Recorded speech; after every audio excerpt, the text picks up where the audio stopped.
We have a few more minutes left with Coach Pete Coulson this morning on News Radio 96.1 FM, 1310 KLIX, and News Radio 1310.com. We're at 50. Coming up at 8:24, Bill Colley with you as well. I'm here until 10 a.m., and that'll be followed by Dan Bongino just after the 10 o'clock news. Coach Pete Coulson is a member of the Critical Race Theory Task Force that was put together by Lieutenant Governor Janice McGeehan, which is having its final meeting tomorrow. Coach, I was reading the other day where after months of folks, especially in the news media, bellyaching about this task force, and then some folks in the education establishment bellyaching about it, that tomorrow is their opportunity to have the floor, and now they say, well, we're not coming. So they made a lot of noise. You're giving them an opportunity to speak their mind and give their opinion, and now they don't want to do it. It sounds to me as if you touched a nerve there. Well, it's a very interesting dynamic, to say the least.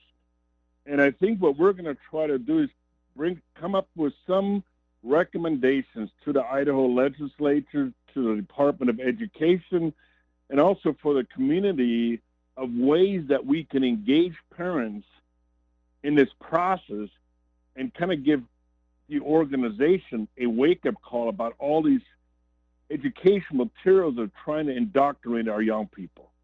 It's a very complex system, and I know we can't fix everything, but we have to start doing something to hold people accountable for how they educate our young people. And I think that's going to be the focus of the discussion tomorrow. Yes, they have the opportunity. It's their choice, and we will see what happens. But it should be a very interesting meeting, to say the least. Terry McAuliffe, who's a former governor of Virginia, and he's running to try to get his old job back, and used to be a relative of mine by marriage. But I read today where in his state he's removed any references to equity and critical race theory from his campaign website. You know why? Because they discovered the public at large wants nothing to do with critical race theory. And I think that's why you've seen so many people in media and the education establishment back down here, very much for the same reason. They discovered the public is on the side of the people who say enough of this. Right, and I think that's the thing. And what they're doing with some of these words is just trying to hide the concepts behind these words.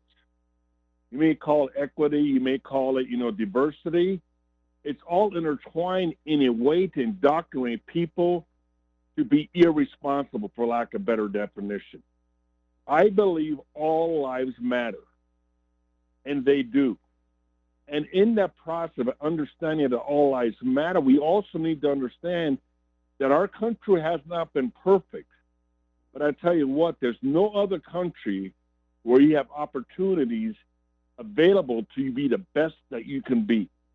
And that's the intent of all we're trying to do, is hold people accountable for what they do. And if they don't do it, they need to find another job. Yeah, I think that when you saw as well that the governor and folks in the education establishment didn't even have any comments on what was going on and what the task force was doing. This was they didn't want to touch this. This was a little too hot for them, but that should be very telling as well. And last week, Lieutenant Governor told me on air. She said that they said there's no critical race theory, but they changed the name is all they did. So it's the same thing. They just changed the name, and then they say, oh, see, it's like saying that red is now blue. Correct. I think we're just renaming things and kind of sugarcoat things, but the problem is the same. And I'm hoping through my retirement I can be involved with Boise State and some of their programs, some of these young people, and have some of these conflicting these conversations that may help us think outside the box. I think that's what needs to happen. Allow people to provide their perspective on both sides of the fence, and then come up with a process through the critical thinking skills God has given you to educate yourself and educate those around you. And I think that's the fear of a lot of these things, that we've become so bureaucratic that power before people. And that's the danger I see. Well, we wish you luck on that. I'll be watching tomorrow. I tend to tune in to watch the streams on these, and I see We'll you. have plenty of media there tomorrow. Trust me. You're out on the spearhead. You're in the center of front aisle when this is going on. So Right. you'll be taking all of the abuse if the other side shows up.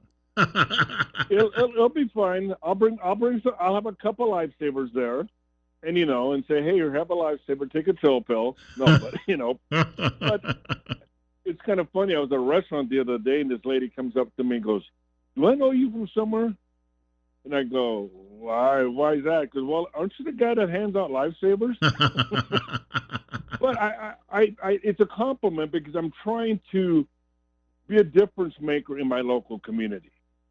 And whether it's a lifesaver or giving somebody buying somebody's lunch or something, we can continue to be difference makers.